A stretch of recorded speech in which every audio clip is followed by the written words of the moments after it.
CCM 찬송 부르겠습니다.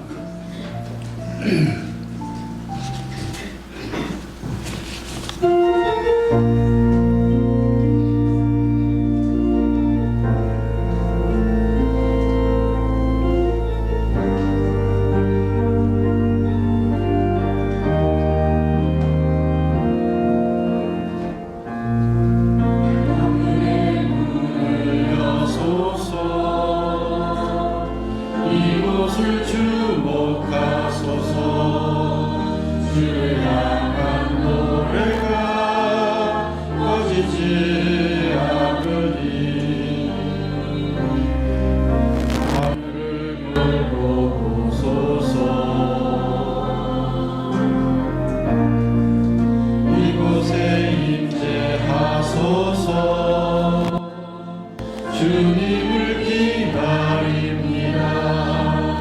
기도의 합리가 하늘에 닿으니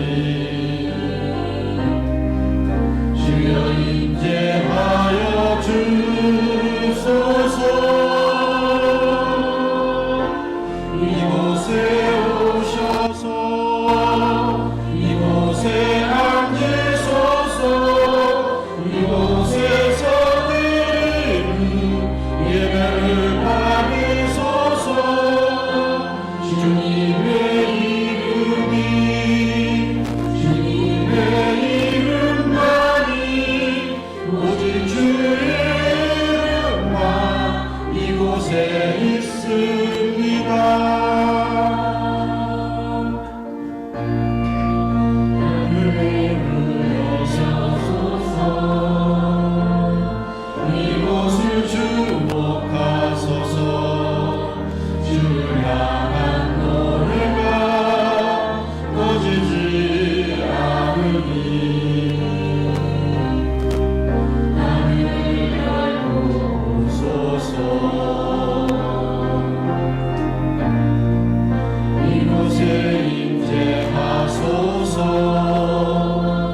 주님을 기다립니다.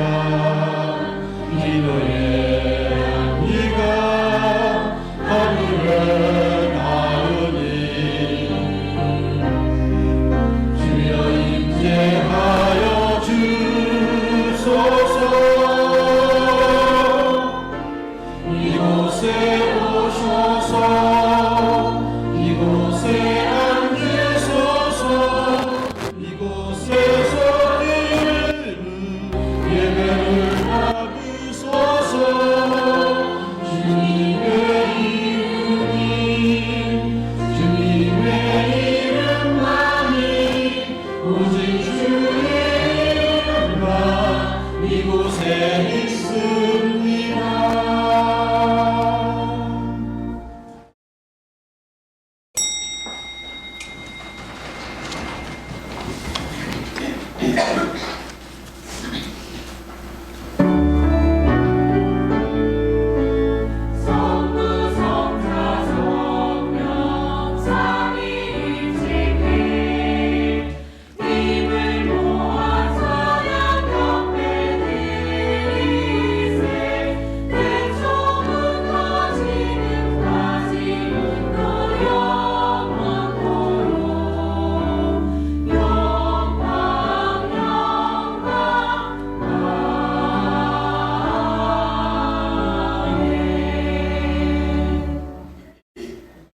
사랑의 주님, 우리를 위해 십자가의 길을 걸으신 그 깊은 사랑을 묵상합니다.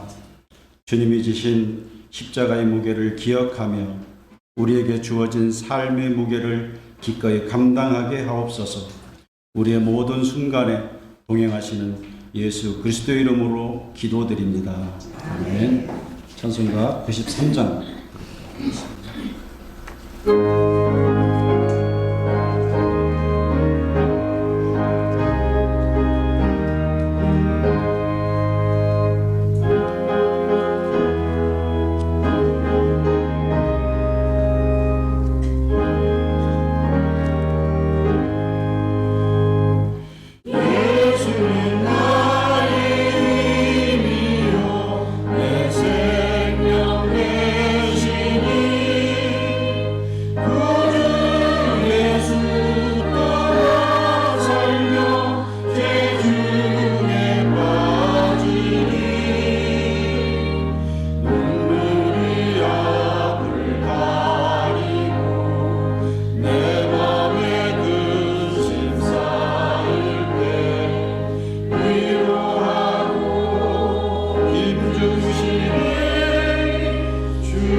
시편 143편 같이 보도록 하겠습니다.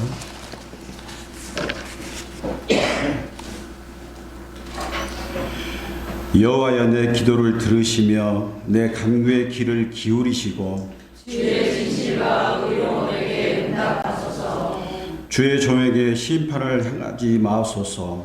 주의 눈앞에는 의로운 인생이 하나도 없나이다.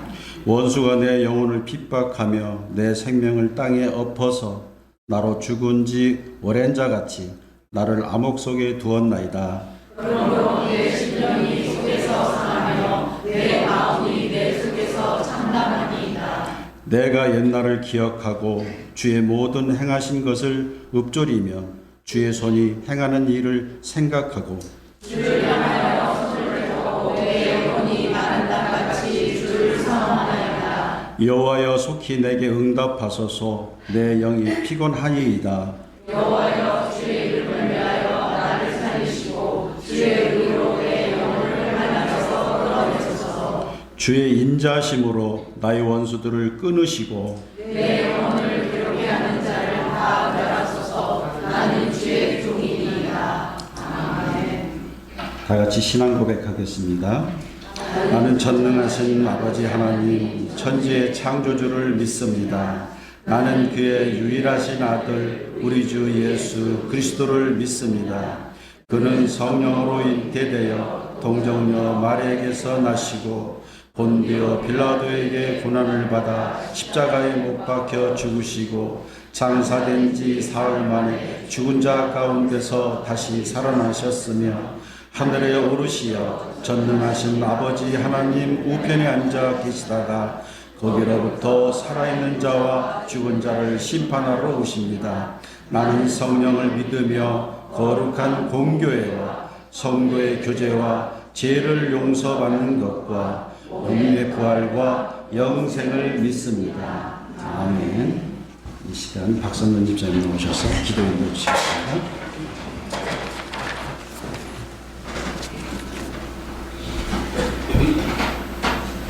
기도드리겠습니다. 시간의 주인이 되시는 하나님, 오늘 또 저희를 주님 앞에 불러주셔서 함께 예배하게 하시니 감사드립니다.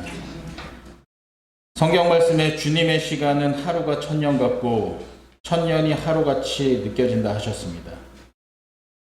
저희는 짧은 인생을 살며 마음이 급해질 때가 많지만 모든 일에는 주님이 정하신 가장 좋은 때가 있으심이라 믿습니다. 어린아이부터 어른들까지 각자 인생의 다른 길을 걷고 있고 걷고 있는 성도들을 돌봐 주시옵소서. 누군가에게는 행복해서 화살처럼 빠른 시간일 수 있지만 누군가에게는 힘들고 고통스러워 끝이 보이지 않는 긴 시간일 수도 있습니다. 주님은 저희 마음속에 깊은 기도를 이미 다 알고 계시니 힘든 시간을 지나는 분들에게는 견딜 수 있는 힘을 주시고 기쁜 시간을 지나는 분들에게는 감사하는 마음을 주시옵소서. 지금 이 순간에도 전쟁으로 고통받는 이들을 기억합니다. 사람들의 욕심 때문에 일어난 싸움이 멈추게 하시고 무서움에 떨고 있는 아이들과 이웃들에게 주님의 평화가 가득하길 도와주시옵소서. 다시는 이런 아픔이 생기지 않도록 이 세상을 지켜주시옵소서. 저희 송정구역 식구들의 안전과 평안을 주님께 온전히 맡겨드립니다. 오늘 저희 교회 행사가 있습니다. 언제나 주님이 함께 하시어서 모두가 웃고 즐거운 시간이 되게 하여 주시옵소서. 저희 말씀드리는 저희 목사님 큰 힘을 주시옵시고 저희들 그 말씀 마음 따뜻한 성령의 마음이 되게 하여 주시옵소서. 감사드리며 우리 주 예수 그리스도 이름으로 기도드렸사옵나이다. 아멘.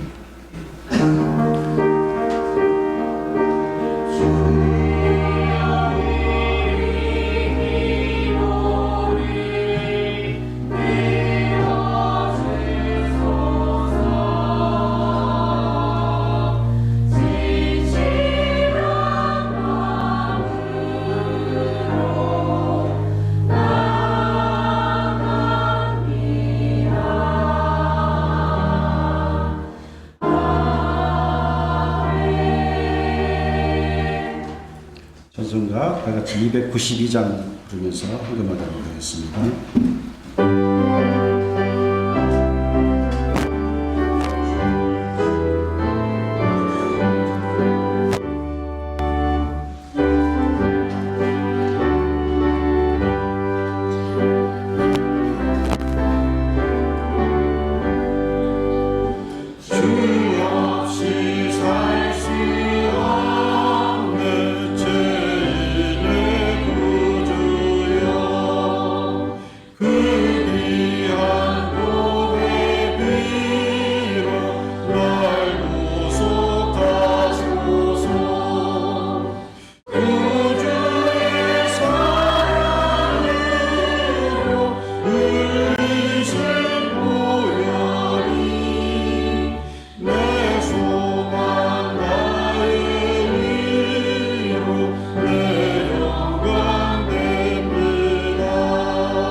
목사님 나오셔서 헌금이 되시겠습니다.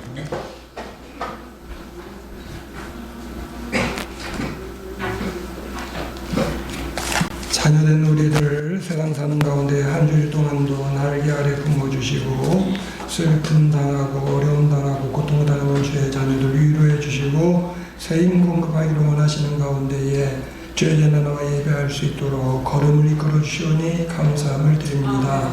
지켜주신 은혜 감사하고 불러주신 은혜 감사하여서 허락하신 물질을 정성으로 구별하여 드립니다.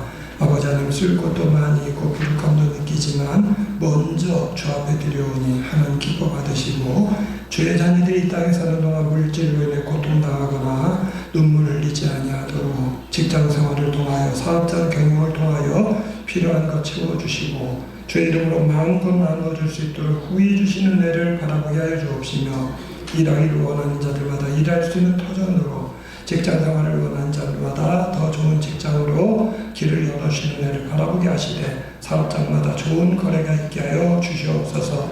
마음껏 주를 위해 봉사하기 원하지만 육신의 질병과 연약함으로 힘들어하는 것 주님 아시오니 병의 근원은 고쳐주시고 육신의 약함을 붙드셔서 무릎에 힘을 더하시고 팔에 힘을 더하셔서 마음껏 주를 위해 봉사할 수 있도록 주님 함께하여 주시옵소서. 오늘도 여러 가지 모양으로 주의 전에 수강 손길들마다 주님 마음대로 갚아주시되 성가대 찬양을 기뻐 받으시고 우리 성도들 모든 생활 가운데 찬양이 넘치게 하여 주시옵소서.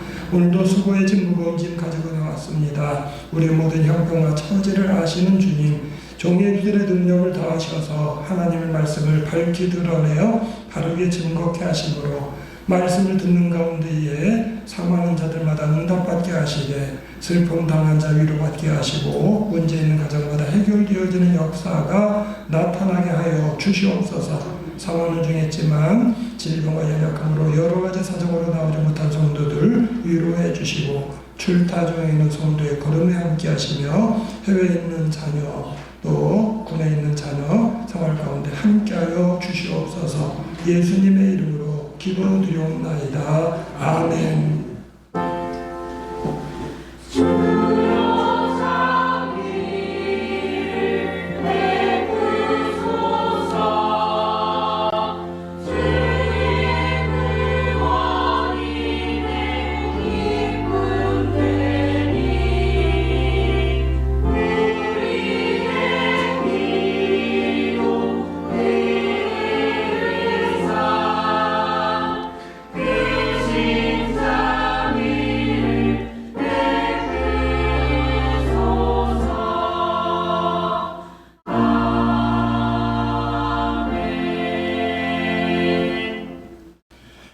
교회 소식 전해드리겠습니다.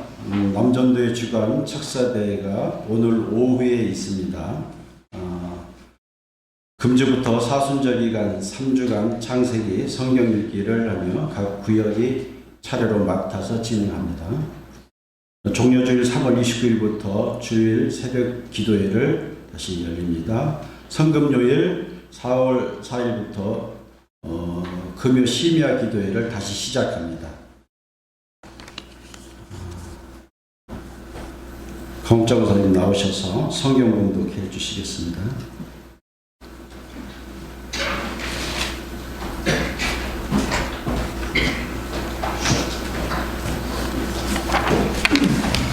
오늘 보실 하나님의 말씀은 고린도전서 1장 26절에서 31절입니다. 신약 263쪽입니다. 형제들아 너희를 부르심을 보라. 육체를 따라 지혜로운 자가 많지 아니하며 능한 자가 많지 아니하며 문벌 좋은 자가 많지 아니하도다. 그러나 하나님께서 세상에 미련한 것들을 택하사 지혜 있는 자들을 부끄럽게 하려 하시고 세상에 약한 것들을 택하사 강한 것들을 부끄럽게 하려 하시며 하나님께서 세상에 천한 것들과 멸시받는 것들과 없는 것들을 택하사 있는 것들을 피하려 하시나니 이는 아무 육체도 하나님 앞에서 자랑하지 못하게 하려 하심이라. 너희는 하나님으로부터 나서 그리스도 예수 안에 있고 예수는 하나님으로부터 나와서 우리에게 지혜와 의로움과 거룩함과 구원함이 되셨으니 기록된 바 자랑하는 자는 주 안에서 자랑하라 함과 같게 하려 하심이라. 아멘. 이 시간 성가대 찬양이 있겠습니다.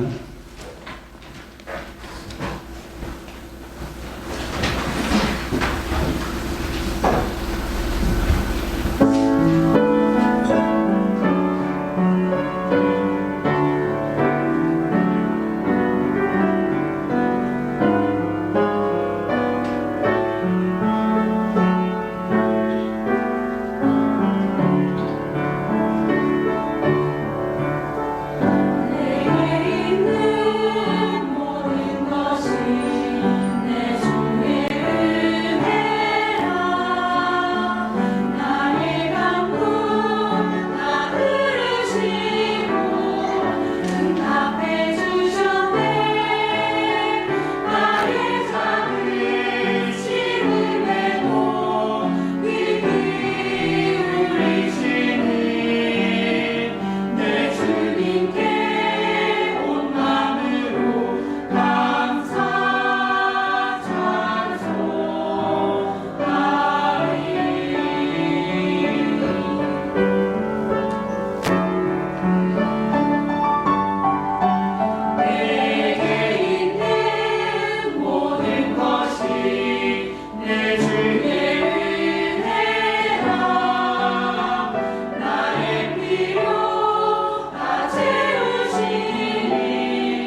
시간 목사님 나오셔서 부르심을 보라는 제목으로 말씀 증거하실 때 많은 은혜 받으시기 바랍니다.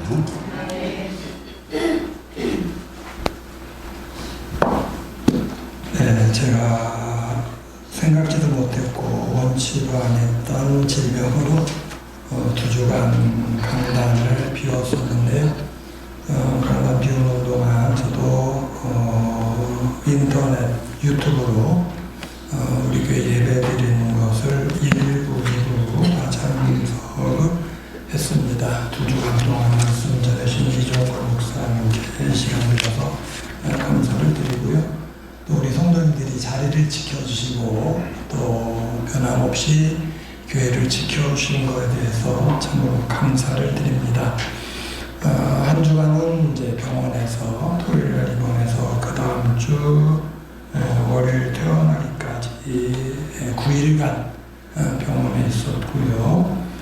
수술 받고 치료하는 과정에 또 생각도 많이 했고 한 주간 또 집에서 쉬면서 여러 가지로 많은 생각들을 하면서 우리 성도들이 저를 위해 기도해 준 것에 대해서 감사를 드리고 제가 갚을 수 있는 것은 은혜로운 말씀으로 우리 성도들과 교제하는 것이 갚는 길인데 2주간 쉬고 첫 번째는 설교가 어떤 것이면 좋겠는가라고 기도하고 준비하던 가운데에 오늘 본문 말씀 주님의 부르심에 대해서 함께 은혜를 나누려고 준비를 했습니다. 우리 공무원들 가운데에 이제 선출직 공무원 그리고 이제 임명직 공무원 이렇게 구분을 하는데요. 언제부턴가 지금 여당이 이제 굉장히 많은 수로 이렇게 힘을 갖고 있다 보니까 선출직 공무원에 대한 굉장히 그 자부심도 있고 또 자랑을 많이 합니다. 선출직 공무원이 뭐냐? 말 그대로 이제 국민들이 투표해서 뽑은 공무원들입니다. 크게 이제 총선, 국회의원도 뽑는 선거가 있고요, 대통령을 뽑는 대선이 있고 그 외에 이제 나머지 전국에서 지방의 모든 공무원들 뽑는 금년 6월 3일에 있습니다. 전국 동시 지방선거라고 그러는데요. 한 번에 시도지사, 그 다음에 그 밑에 기초 단체장, 그리고 이제 광역의원, 그 다음에 시도의원, 그리고 이제 교육감, 그리고 이제 하나 더 있다면 이제 비례대표 광역의원과 이제 시도의원을 한 번에 뽑는데 역시 선출직입니다. 그들 다른들이 다 자부심이 뭐냐면 우리는 이제 국민들이, 주민들이 투표를 직접 뽑은 사람이다. 반대로 이제 권한을 가진 기관장이 이렇게 임명해준 그런 공무원하고는 다르다고 표현을 하는데요. 선발된 공무원들도 사실은 대단한 자부심이 있습니다. 일반 공무원들이 구분합니다. 행정직이다, 또는 교육공무원이다, 소방경찰공무원이다, 군인공무원이다라고 구분되어지지만 그들 아무나 쓰는 게 아닙니다. 나름대로 자격 기준을 둬요. 그래서 행정직이나 교육직은 이제 시험을 봐가지고 무슨 과목을 시험 보겠다 해가지고 선발 인원을 성적순으로 뽑는 겁니다. 경찰이나 군인들, 소방공무원 같은 경우는 이제 체력을 또 요구하다 보니까 어떤 이제 체력 조건을 이제 또 다른 조건으로 보기도 합니다만은 분명한 것은 그들은 나름대로 선발되어진 사람입니다. 공무원 아닙니다. 또 다른 선발이 있습니다. 이렇게 국가대표 선수들 뽑는 경우인데 지금 야구 대표팀이 이제 지금 경기를 하고 있는데 올림픽 경기를 앞두고 이제 각 분야별로 선수를 뽑습니다. 그런데 우리나라 대표가 돼서 나가지만 세계 랭킹이 들지 못한 경우도 있습니다만은 잘 아는 대로 언제부터 이제 양궁은 우리나라가 이제 세계 최고입니다. 특히 여자 양궁 거의 단체전은 금메달 휩쓸고 실수하지 않으면 이제 금메달 개인전도, 그 다음에 지난번 같은 경우에는 이제 남녀 혼성 메달까지, 그리고 남자들 단체전 메달까지 다 휩쓸었는데 이게 정말 잘하는 선수가 메달을 땄는데 4년 뒤에 올림픽 할 때 보면 또 선수가 바뀌어요. 저 사람 잘했는데 보니까 워낙 잘하는 사람들이 보니까 엄격한 선발 과정을 거쳐서 어떤 기준에 따라서 잘하는 사람을 다시 뽑는 겁니다. 그러다 보니까 우리나라 양궁 대표 선수로 뽑힌 사람의 자부심이 뭐냐면 해외 세계 대회에서 올림픽 못 한다 할지라도 그거보단 더 어려운 게 뭐냐면 우리나라의 국가대표되는 게 더 어렵다고들 이야기를 합니다. 그만큼 뭔가를 선발을 한다는 것은 엄격한 기준이 있고 거기에 합한 사람으로 뽑기 때문에 사실은 거기에 다른 말이 잡음이 없습니다. 간혹 잡음이 생기는 경우가 뭐냐면 그 선발 기준을 따르지 아니하고 기관장이 이 사람 우리 빈자리가 있는데 어떤 면에서는 내가 아는 사람이 있는데 또는 내 자녀나 친척 중에 누굴 뽑아야겠다. 가지고 선발 기준을 그 사람한테 맞춰가지고 뽑게 되면은 말이 나오는 겁니다. 물론 개인의 회사라면 문제가 없습니다. 개인이 가지고 있는 회사에 인원이 필요한데 누가 추천해와 그 사람 좋은 사람이고 10여 있습니다. 그래 그 사람 데려와 쓸 수 있는 겁니다. 그러나 이게 국가기관이라면 기관장이 할지라도 그게 자기의 어떤 개인 소유가 아닙니다. 그러면 어떤 면에서 엄격한 선발 과정을 거쳐서 공정하게 선발을 해야 됩니다. 그러니까 선발에 있어서 가장 중요한 기준은 공정성이라는 겁니다. 그러니까 옛날에 이 공정한 기준 가운데 때로는 차별이 있었지요. 그러니까 이 남자를 몇 프로, 여자를 몇 프로. 그러니까 옛날에 그랬는데요. 지금은 그것도 어떤 면에서는 공정하지 못한 겁니다. 남자, 여자 따로 구분해? 아니에요. 지금은 대부분의 어떤 선발한 데서 남녀 구분 안 둡니다. 옛날에도 나이 구분을 뒀습니다. 고등학교 졸업하고 또는 대학 졸업하고 한 1, 2년만 시험을 볼 수 있게 해주고 그 다음에 그 기회를 놓친 사람한테는 기회를 안 주고 이랬는데요. 지금은 그것도 안 됩니다. 공무원 같은 특히 나이 제한 안 해요. 그러니까 나이 제한한다는 게 차별이 되는 겁니다. 간혹 사람들이 이제 착각하는 경우가 있는데 자기가 권한을 가지면 그게 개인권 줄 아는 겁니다. 노조 문제가 있는데 원래 노동조합이라는 게 노동자들의 권리를 위해서 어떤 면에서는 힘을 모으는 겁니다.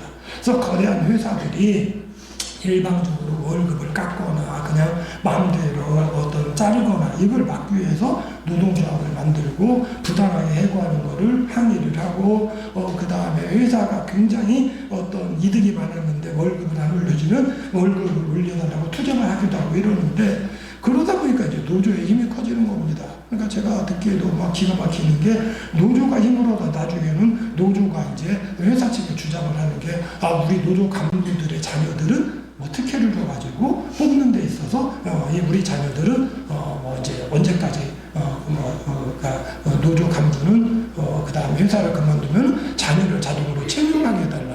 이건 어떤 면에서 자기의 어떤 위치를 망각하는 겁니다. 회사가 개인기 아니고요. 어떤 면에서는 커다란 회사가 되면 개인기 아니라서 회사 이 사용자들도 함부로 못합니다. 공정하게 선발해야 되는데 노조 간부가 됐다고 해가지고 자기 자녀들만 마음대로 채워 이거는 말이 안 되는 겁니다. 자, 그러니까 세상적으로 분명하게 선출이 됐든 선발이 됐든 공정을 모토로 그게 합당한 사람 뽑다 보니까 정말로 능력 있는 사람들 선발하는 겁니다. 회사의 직원을 뽑는 데 있어서 어떤 요구하는 조건들이 있습니다. 영어를 얼마큼 잘하는 사람, 영어 자격시험 몇 급 이상, 그 다음에 어떤 컴퓨터 어느 정도의 능력을 가진 사람, 그 다음에 어떤 기술을 가진 사람, 그래가지고 그 각 분야의 기술을 가진 사람들 요구하다 보니까 우리 교회 집사님 가운데 한 분은 회사에서 이제 전기 과장인데 어느 날 물어보니까 자격증이 대여섯 개 돼요. 그래서 왜 이렇게 자격증이 많냐 그랬더니 요즘 이제 사회가 그러는 겁니다. 처음에 전기 담당으로 들어갔는데 회사가 이게 이제 시대가 안전관리자를 따로 요구하는 겁니다. 그래서 전기 기사가 필요한데 또 안전관리가 필요한데 회사 인원상으로는 한 사람 자리인데 두 가지 자격을 요구하는 거예요. 그러니까 가만히 있다가 이러다가 내가 자리 뺏기겠다 싶으니까 직장 다니면서 공부를 한 겁니다. 그래가지고 전기기사 자격인데 전기 안전 자격증을 또 따요. 그런데 이번은 그 다음에 또 회사 이제 보일러 관련된 기술자 필요하다 보니까 그것도 시험 봤다고 놀랐어요. 요즘 사회생활이 보통 힘든 게 아닙니다. 그냥 자격증 하나 가지고 들어간 시대가 아니라 자격증 서너 개 있어야 한 자리를 유지할 수 있는 그런 사회에 살고 있는 겁니다. 제가 어느 날 뭐 때문인지 모르지만 제 이력을 쓰는 일이 있어서 이력서 쓰다 보니까 자격증이라고 쓰는 날이 있는데 운전면허 자격증 말고 쓸 게 없더라고요. 야, 내가 이게 목사 아니고 다른 데 사회에 있었다면 진작에 잘리고 할 거 아무것도 없겠구나 하는 그런 생각을 한번 해봤습니다. 정말 이 사회에서는 우리가 어떤 데서는요, 얼마나 많은 자격이나 능력이나 힘 있는 사람을 요구하는지 모릅니다. 근데 오늘 사도 바울은 그거에 대한 이야기입니다. 자, 오늘 봉독해드린 본문 가운데 형제들아 너희를 부르심을 보라 이렇게 말씀하고 있습니다. 자, 우리 교회는 이 부르심이란 말을 많이 쓰는데요. 그러니까 영어 콜링이라고 하고 제 한자말로 소명이라고 합니다. 소명. 이 소명은 두 가지 의미. 하나는 예수 믿게 된 거. 내가 어떤 그 세상적으로 선발 시험을 치러가지고 예수 믿게 된 것도 아니고, 그 다음에 어떤 투표를 해가지고 뽑아가지고 예수 믿게 된 것도 아니고, 주님이 일방적으로 나를 뽑아주신 거예요. 그러니까 이걸 부르심이라고 그러는데, 더 나아가서 주님이 일꾼으로, 사도 바울은 사도로 부르셨다는 거. 그래서 고린도전서 1장 1절에 하나님의 뜻을 따라 그리스도 예수의 사도로 부르심을 받은 바울은, 그러니까 사도로 부르심을 받은 바울이 고린도 교회 성도들의 편지하는 가운데 26절에 야 고린도 교회 형제들아 성도들아 하나님께서 너희를 부르셨는데 그 부르심이 무엇인가 한번 봐라 이야기입니다. 자, 이 말씀이 단순히 고린도 교회 성도들이 아니라 우리 지금 성도들 모두에게 주신 말씀입니다. 자, 우리를 불러주신 주님을 한번 보라는 겁니다. 자, 주님이 어떻게 부르셨고 왜 부르셨고 또 부르신 뜻이 무엇인가를 살펴보라는 겁니다. 자, 제일 먼저 말하는 게 26절 말씀에 내가 남들보다 능력이 많고 지혜가 많고 문벌이 좋아서 부른 것이 아니라는 겁니다. 26절에 다시 봅니다. 육체를 따라 지혜로운 자가 많지 아니하며 능한 자가 많지 아니하며 문벌 좋은 자가 많지 아니하도다. 지혜 있는 자가 하나도 없다는 말도 아니고 전부 다 무식한다는 그 말도 아닙니다. 엄밀히 말하면 지혜로운 자도 있겠지만 세상하고 비교하면 많은 것도 아니고 능력 있는 자가 많은 것도 아니고 집안 좋은 자가 많은 것도 아니라는 겁니다. 세상에 보면 어떤 때 그런 생각 들어요. 정말 교회 안에 정말 큰 능력 있는 부자 한 명만 있어도 교회가 뭔가 큰 일을 할 것 같은데 대부분의 교회들이 다 가난한 사람만 모이는 것 같고, 그다음에 특별하게 막 재주 있는 사람이 있어가지고 한 사람은 히트 쳐도 교회가 큰 일을 할 것 같은데 그런 사람도 별로 없고, 그 다음에 뭐 집안 자랑을 말하는 그런 사람도 별로 없다는 겁니다. 우리를 각자를 돌아보라는 이야기입니다. 자, 하나님께서 어떤 때는요, 저 그런 생각 듭니다. 저도 어릴 때 목소리 좋다는 생각 많이 들었지만, 목청 좋다는 소리 한 번도 못 들어봤습니다. 그러니까 항상 이게 왜 이렇게 목소리가 작냐고. 근데 저는 어떤 때는 하나님이 왜 지금 목소리 큰 사람을 불러서 이게 목사로 삼지, 어떤 때는 이렇게 교인들 성경 봉독하는 분들 목소리가 얼마나 좋은지 몰라요. 그러니까 오늘도 요 소리는 작은데 밑에서 강욱자 권사님 성경님도 얼마나 소리가 큰지 줄이라고 하고 싶을 정도로. 그러니까 아니 하나님 일꾼도 많이 있는데 목소리 큰 사람들 또 우리 이미지아 권사님처럼 성악해서 목소리 좋은 분들을 불러 쓰시지 왜 목소리도 작고 이렇게 그냥 더군다나 이제 이렇게 소리도 잘 못 내는 나를 왜 부르셨는가 하는 그런 생각을 많이 하는데, 하나님께서 우리를 부르신 것을 모든 사람이 각자 돌아볼 때에 내가 뭘 특별하게 뭘 잘난 게 있는가 한번 살펴보라는 겁니다. 냉정히 말하면 세상 사람들과 비교해서 특별히 지혜가 많은 것도 아니고 능력이 많은 것도 아니고 특별히 부자도 아니고 그런 우리를 부르신 이유가 어디 있는가. 먼저 우리를 부르신 이유를 살펴보라고 말씀하는 가운데에 사실 어떤 때는요, 나도 모르게 조금 교만한 생각이 들었다가 어떤 때는 또 그런 것 때문에 기가 죽습니다. 저는 이력서 앞에 놓고 제가 한참 기가 죽었습니다. 야, 내가 그동안 젊을 때 뭐 했는가, 이렇게 자격증 하나도 왜 없는가. 그 전에 한번 말씀드린 것처럼 한편으로는요, 저는 처음부터 신학대학 가고 처음에는 갈등했습니다. 한번 나는 평생 목회만 하겠다는 생각을 한 다음부터는 다른 거 하겠다라고 한 번도 생각한 적이 없습니다. 그러다 보니까 사회생활에 대해서 필요한 건 하나도 제가 배우지를 못한 것 같아요. 제가 한 번 잠깐 교만한 적이 있었는데,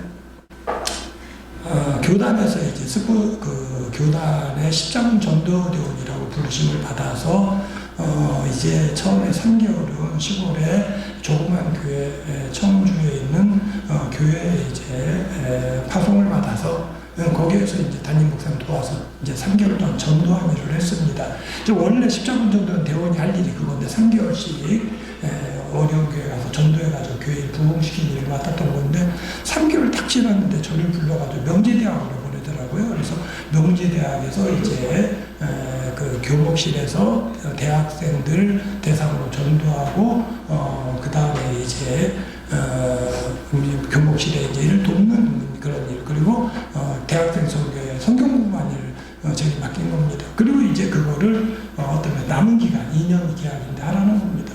그러니까 이제 3개월씩 옮겨 다닐 거를 각오하고 갔는데 제가 집이 서울이었는데 그런 자리 명지대학을 보니까 얼마나 좋은지 몰라요. 다른 대원들이 또 다 부러워하는 겁니다. 그러니까 우쭐해지는 게 그래도 내가 남들보다 좀 잘나서 나를 여기 불러준 거 아닌가 하는 그런 교만함을 썼고 그런 가운데 이제 스포츠 선교회라고 86년도 아시안 게임을 앞두고 스포츠 선교회가 생기는데 거기서 일할 간사가 없어요. 그러니까 이제 저를 또 한 이제 1년 남은 기간을 거리로 파송을 한 겁니다. 그래서 거기서 이제 사무적 일을 하는 가운데에 스포츠들에게 할 일을 여러 가지 순서를 짜고 뭐 계획을 하고 이러다가 이제 서류를 냈더니 뭐 그때 불교관, 뭐 기독교관, 천주교관이 있는데 기독교관이 제일 먼저 모든 그 서류를 마무리해서 내고 이랬고 그 다음에 이제 그 당시 올림픽 조직위원회, 아시안게임 조직위원회가 구성이 됐는데 굉장히 좋게 보는 거예요. 그러더니 이제 유혹을 합니다. 그 당시에 이제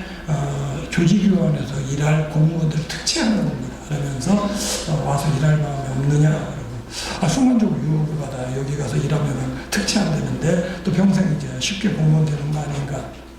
근데 어쨌든 제가 잠깐이었지만 제 나름대로 분명했던 것은 나는 하나님 앞에 결단한 게 오직 주님이 일만 하겠고 목회만 하겠다고 결단했으니까 뭐 유혹을 해도 흔들리지도 않고 뭐 유혹받을 것도 없고 나름대로 생각을 한 겁니다. 이제 그러다 보니까 제 변명인데 뭐 사회적으로 필요한 다른 자격증 딸 생각도 안 하고 관심도 안 가졌는데 어느 날 돌아보니까 나는 가진 게 아무것도 없는 겁니다.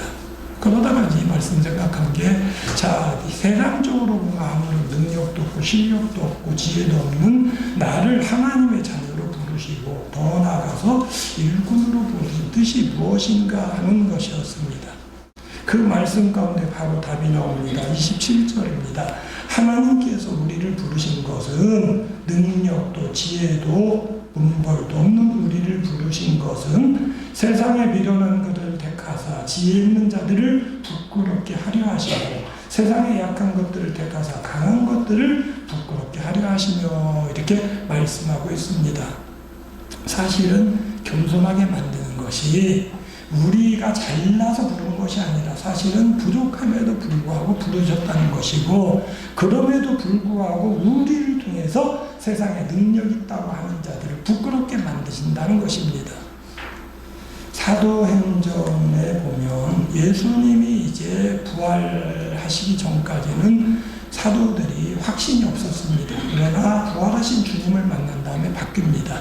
자, 3년 동안 예수님 따라다니면서 훈련을 받았지만 예수님이 붙잡힐 때 두려워가지고 도망했고 베드로는 심지어 어린 계집종한테 예수님 모른다고 부인하고 뒷걸음질 쳤던 자입니다. 이제 그런 제자들인데 예수님이 부활하신 다음에 부활하신 예수님을 증거하는 겁니다. 사도행전 3장에 보면 자, 이 베드로와 사도 요한이 성전으로 들어가다 오후 3시쯤인데 늘 그 시간에 따라서 성전에 기도하는 겁니다. 성전 입구에 날마다 있던 사람인데 그날 눈에 띈 것처럼 보입니다. 날 때부터 소경이어가지고 다른 일을 할 수 없으니까 늘 그 자리에 가서 구걸하던 소경이 안전뱅이가 날 때부터 안전뱅이 있던 사람이 제자들은 손을 내밀며 3분 줍쇼라고 이야기를 합니다. 그럴 때에 이 사도들이 성령이 충만해가지고 이 안진뱅에게 말합니다. 은과 금은 나에게 없거니와 내게 있는 것으로 너에게 주노니 곧 나사렛 예수의 이름으로 명하노니 일어나 걸어라. 그 사람이 일어나 벌떡 일어나 걷습니다. 그리고 뜁니다. 그리고 찬양을 합니다. 왜? 예수의 이름으로 이렇게 세우니까 할렐루야 하나님 감사합니다. 예수님께 찬양을 돌립니다. 자, 유대인들이 볼 때는 예수를 이단의 교수라고 하나님을 모독하는 자라고 해서 십자가 못 박아 주겠는데 예수 이름을 찬양하고 예수 이름으로 낚여냈다고 그러니까 난리가 난 겁니다. 그래서 이 안진병의 도사 붙잡아가지고 너 왜 이러냐 했더니 아니 예수 이름으로 그 사람 날 낚여줬다. 그러니까 너를 낚인 자가 누구냐 그러니까 베드로와 요한이라고 그러니까 베드로와 요한을 붙잡아가지고 이들이 가둡니다. 우리로 말하면은 이제 불법의 혐의가 있다는 자를 무조건 잡아가지고 경찰서에 가둔 겁니다. 자, 가뒀는데 이 가둬놓으면은 48시간 이틀 안에 이 사람의 죄목을 밝혀서 검찰에 넘기지 못하면은 풀어줘야 돼요. 그러니까 유대사에도 그런 형편입니다. 그래서 3장에는 베드로와 요한이 낚여준 사건이 나오고 4장에 보면은 유대인들 지도자들이 베드로와 요한을 감옥에 가뒀다가 그 다음날 이제 어쩔 수 없이 풀어줍니다. 풀어주면서 협박을 합니다. 다시는 예수 이름으로 그런 거 전하지 말아라 이야기를 하는데 5절에 보니까 이튿날 관리들, 장로들, 서기관들, 그 다음에 대제사장 안나스, 가야바, 요한, 알렉산더 이런 사람들과 대제사장 문중들이 잔뜩 앉아있는 자리에서 베드로와 요한, 야 니네들 쓸데없는 그런 말 하지 마, 그런 거 유언비어 퍼뜨리지 마, 그러면 다시는 가만 안 둬, 이러고 협박해 보내려고 하는데 베드로가 설교를 합니다. 예수님, 너희들이 못 박아 죽인 예수님을 하나님이 살리셨고 우리의 구주가 되게 하셨다. 간단하게 설교하면서 12절 말씀에 보면 다른 이로서는 구원받을 수 없나니 천하 사람 중에 구원받을 만한 다른 이름을 우리에게 주신 일이 없음이라 이렇게 담대히 말합니다. 그러니까 13절에 뭐라고 되어 있냐면 그들이 볼 때 베드로와 요한이 담대하게 말하는 것을 보고 그들이 볼 때 학문 없는 범인, 평범한 사람인 줄 알았다가 깜짝 놀라는 겁니다. 자, 예수님의 제자 사도들이 12명이었는데 이 마태는 이제 세리입니다. 세리는 그래도 적어도 이 장부를 써야 되니까 글을 아는 사람이고 숫자를 따질 줄 아는 사람이고 계산을 할 줄 아는 사람이니까 세리로 쓰는데 그 외에 다른 제자들은 분명히 안 나면 대부분이 어부입니다.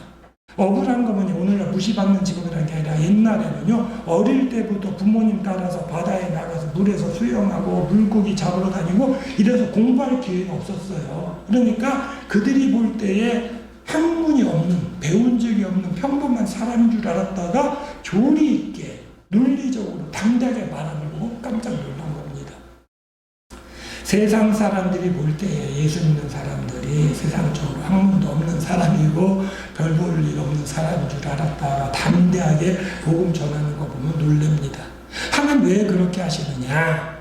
정말로 지혜 많은 사람이 세상 지혜를 가지고 복음을 전하려고 하면은요, 이거는 어떤 면에서 하나님의 능력이 아니라 사람의 지식이 돼버려요. 그러니까 이 세상적인 지식을 가지고 복음을 설명하려고 하면은 이게 하나님의 은혜가 세상 지식이 되어버리는 겁니다. 그러면은요, 어떤 의미에서는요, 사람이 뭐냐면, 뭐 당신은 뭐 잘하는 사람이니까, 그래 당신은 똑똑하니까 이렇게 나옵니다. 하나님은 오히려 세상에 학문이 없는 우리들을, 세상에 어떤 능력이 없는 우리들을 들어 쓰시는 것은 그러한 사람을 부끄럽게 하려 하신다라고 말씀하고 있습니다.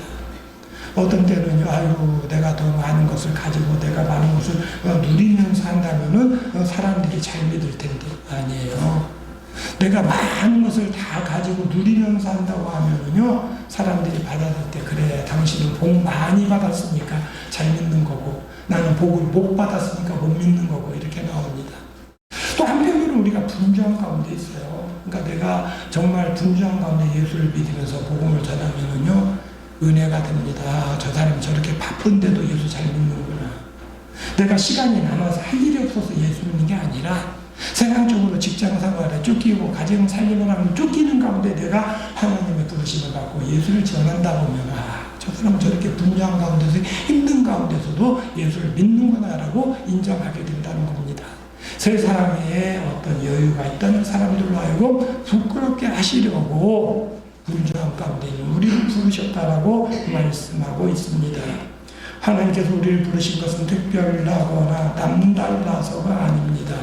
어떤 면에서는 우리로 하여금 세상의 어떤 미약한 자들이지만 불러서 하나님의 은혜를 증거케 하시기 위한 것이라고 말씀하고 있습니다.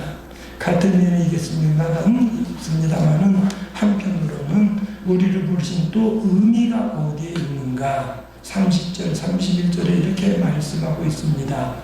하나님이 너희는 하나님으로부터 나와서 그리스도 예수 안에 있고 예수는 하나님으로부터 나와서 우리에게 지혜와 의로움과 거룩함과 구원함이 되셨으니 이렇게 말하고 있습니다. 이 말이 좀 복잡해 보면 한마디로 말하면 우리는 본래 하나님의 어떤 피조물입니다. 하나님께서 우리를 만들어내셨습니다. 그런데 죄로 인해서 죽을 수밖에 없었어요. 그런데 예수님이 우리를 대신해 죽으심으로 다시 우리를 부르신 게 예수 안에 있는 자들이라는 겁니다. 자, 또 예수님 어떤 분이냐? 예수님 본래 하나님과 한 분이셨어요. 동체십니다. 그런데 예수님은 하나님으로부터 나와서 우리와 같은 육체를 입으셨고 이 땅에 오셔서 우리를 대속해서 죽으셨습니다. 그것은 우리에게 지혜와 의로움과 거룩함과 구원함이 되기 위한 것입니다. 예수님이 우리를 죽으심으로 말미암아 우리의 구원이 되셨다는 그런 말씀입니다. 예수님의 비유 가운데에 거지 나사로의 비유가 있습니다. 깊은 의미가 있는데요. 부자는 이름이 없어요. 일반적으로 우리가 부자 이름은 알고 가난한 사람 이름은 모릅니다. 우리나라의 이병철 저희 어머니 때부터 동병철이라고 그랬습니다. 그 아들 때에 이병철 다음에 누구였습니까? 까먹었죠? 이건희. 그 다음에 이제 그 아들 이재용 시대로 넘어왔는데 전혀 나하고는 상관도 없는 사람인데 그 집 일가를 우리가 꿰뚫고 있습니다. 이병철의 아들이 이건희고 이건희 아들이 이재용이고. 그런데 우리 동네에 노숙자로 다니는 사람 요즘은 안 보이죠. 근데 그런 사람이 있다면 사람들이 이름 모릅니다. 근데 성경은 거꾸로 하고 있어요. 한 부자가 있는데 이름이 없어요. 그리고 그 집 앞에 문 앞에 노숙자가 있습니다. 이름이 나사로입니다. 왜요? 이 나사로는 하나님의 자녀입니다. 자, 이 사람이 죽어가지고 아브라함 품에 올라갔고 그 다음에 부자도 죽었는데 지옥으로 떨어졌습니다. 이 사람 힘든 가운데에 감히 아브라함 된 못하고 이제 하늘의 천사에게 나사로의 손끝에 물을 쥐고 한 방울만 내려달라고 이야기를 합니다. 그때에 거리가 멀어서 전달할 수 없다는 그런 이야기를 합니다. 자, 그 말씀 가운데 보여주고 있는 것은 세상적으로 아무리 이름 있는 분야일지라도 하나님 자녀가 아니면 기억 못한다는 겁니다. 세상에서는 노숙자라 할지라도 하나님의 자녀는 그 자녀의 이름을 기억하시고 하나님 품에 있게 하신다는 겁니다. 세상에서는 나사로가 부끄러움을 겪었을지 모르지만은 마지막 때에는 나사로는 하나님 품에 당당히 안겨있고 하나님 자녀가 되지 못한 자는 어떤 의미에서는 부끄러움을 당하고 있다는 그런 말씀입니다. 오늘 말씀에 우리에게 예수님은 지혜와 의로움과 거룩함과 구원함이 되셨다. 이 지혜는 뭡니까? 구원의 지혜입니다. 세상 사람들이 많은 것을 알고 있다고 하지만 가장 중요한 지혜, 구원의 지혜는 얻지 못합니다. 제가 어렸을 때는요, 옛날에 요즘도 그런 과목이 있는지 모르겠는데요, 도덕이라는 과목도 있었고 나중에 바른생활이라는 이름으로 바뀌었는데 우화가 많이 있었어요. 이소우화. 이소우화 가운데 나온 게 뭐였냐면은 99가지 재주를 가진 여우하고 한 가지 재주를 가진 고양이입니다. 여우가 99가지 재주를 고양 앞에서 자랑을 합니다. 그런데 늑대가 나타났어요. 근데 이 고양이는 나무 타는 재주가 있어가지고 늑대가 나타나서 재빠르게 나무 위로 올라갔습니다. 그런데 99가지 재주를 가졌던 여우는 나무에 올라가는 재주가 없어요. 그래가지고 늑대한테 잡아먹혔다는 이야기입니다. 저는 어릴 때인데 그 이야기를 보면서 이게 무엇을 의미하는가? 교회에서 말씀 듣다 보니까 이게 그건 것 같아요. 세상에서 지혜가 많다는 자들은 99가지 지혜를 자랑을 합니다. 물론 세상 사람들은 그 지혜가 필요할지 모릅니다. 회사 들어갈 때마다 여기 회사에는 무슨 자격증이 필요하고 어떤 능력이 필요하고 자랑할지 모릅니다. 그것이 세상에서는 자기가 살아가는 지혜가 될지 모르지만 가장 중요한 구원의 지혜가 없어요. 나무에 올라갈 수 있는 재주가 없어요. 막상 악한 마귀가 어떤 닥칠 때에 그거를 피할 수 있는 재주, 물리칠 수 있는 재주, 하나님께서 마지막 심판하실 때 구원받을 그 지혜, 예수를 믿는 믿음 안에서 구원받는 그 지혜가 없었다는 이야기입니다. 그러나 우리에게 주신 은혜는 뭐냐면 세상적인 지혜는 없을지 모르지만 예수를 믿는 믿음 안에서 구원의 지혜를 갖게 하셨다는 그런 말씀입니다. 이 지혜를 주신 것은 25절 말씀에 이는 아무 육체로 하나님 앞에서 자랑하지 못하게 하려 하십니다. 내가 투표로 뽑혀서 예수 믿는 것도 아니고 내가 능력이 있어서 선발되어서 예수 믿는 것도 아닙니다. 그런 면에서는 우리는 자랑할 것이 없습니다. 그리고 마지막 절에 기록된 바 자랑하는 자는 주 안에서 자랑하라 함과 같게 하려 하심이라.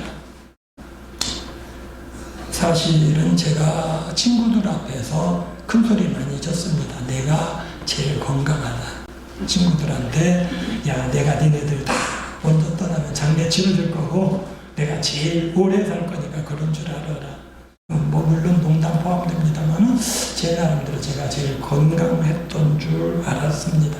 근데 한편으로는 마음에 이제 불안한 것도 있었죠. 저희 아버지께서 제가 고등학교 1학년 때인 46 나이에 한번 쓰러지셨어요.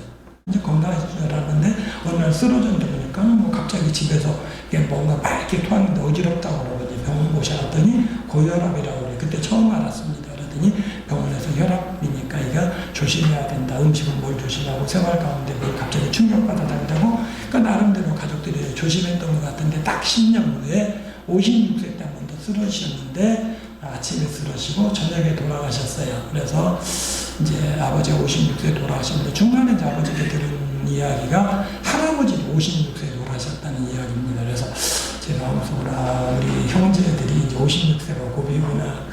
근데 이제 제 동생도 혈압이고 제 막내 동생도 고혈압 약을 먹고 저도 이제 혈압 약한 것만 약을 먹습니다. 근데 늘 내가 건강해야지 혈압을 늘 신경 쓰는데 전혀 예상하지 못했던 이제 질병의 통보를 받았는데 하나는 내가 건강 자신할 건 아니라는 거고 하나는 감사하다는 거.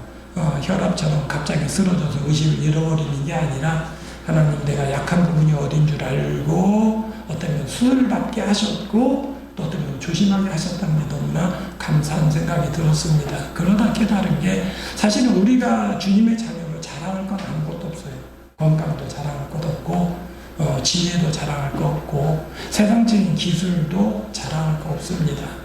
우리가 물론 세상 사는 데 있어서 사회인으로서 내가 직장생활에 필요한 것들 나름대로 기술도 있게 되고 자격증도 따야 되고 또 사실 요즘 뭐 100세 세대 이래가지고 은퇴하면서 또 은퇴 이후의 삶을 위해서 준비하기도 합니다. 그러나 분명한 것은 세상적으로 내가 준비할지 몰라도 결코 자랑할 것은 아무것도 없고 특히 예수님 데 있어서는 하나님이 내게 특별히 주신 은혜이지 자랑거리는 아니라는 겁니다.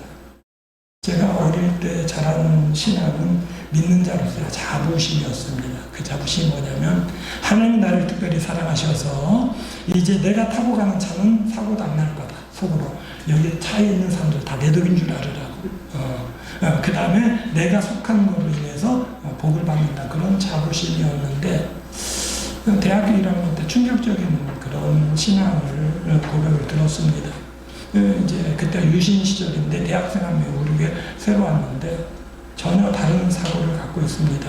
어떤 면에서 우리 믿는 자들이 특권의식으로 내 덕에 당신들 다 삽니다. 이거는 아니라는 겁니다. 하나님의 자녀이지만 하나님 뜻에 따라서 일찍 불러갈 수 있어요.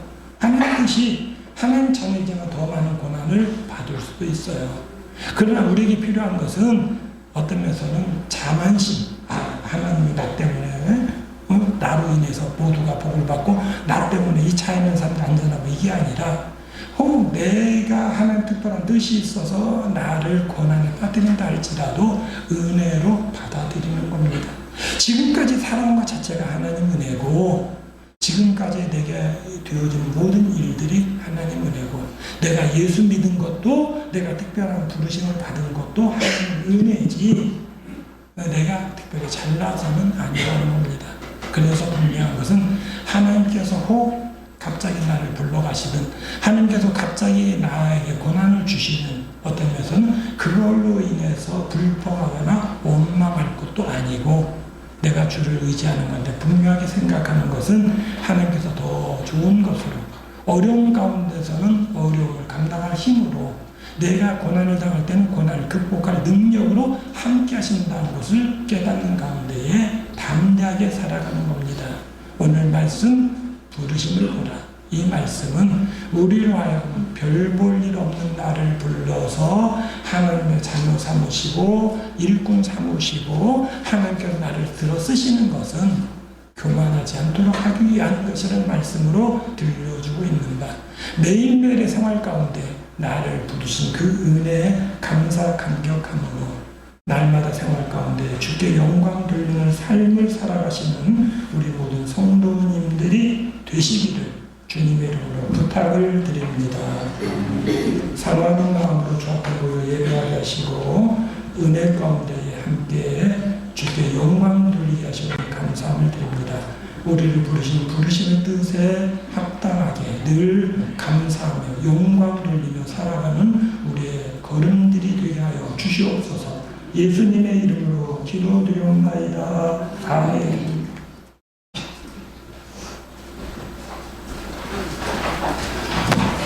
목사님께서 큰 수술을 마치시고 또 이렇게 단에 쓰셔서 귀한 말씀을 증언하셨는데 많은 애 받으신 줄 믿습니다.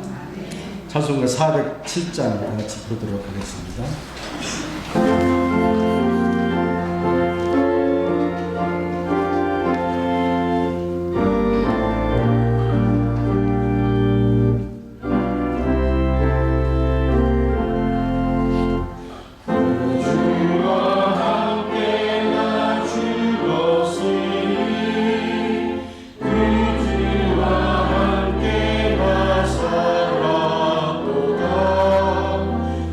영광의 귀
주셔서 축도해 주시겠습니다.